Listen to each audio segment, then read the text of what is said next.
The AI arms race just got a reality check.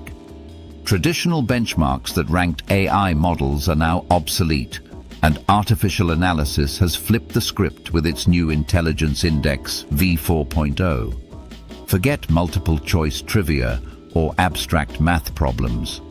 The new index asks the real question: can AI actually do the work people get paid for? This includes tasks across 44 occupations and 9 industries, from documents and slides to spreadsheets and multimedia content.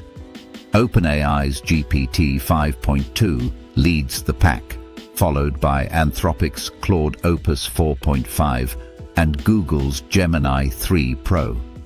But even top models struggle with deep reasoning. CritPT tests reveal that advanced AI barely cracks research-level physics problems.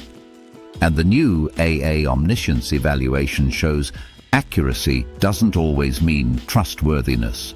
High-performing models still hallucinate when uncertain. The takeaway: AI progress is no longer measured by tests it can ace. It's measured by whether it can produce real-world, economically valuable results. If you found this insightful, like, subscribe, and comment below. Don't forget to check out the related video in the corner.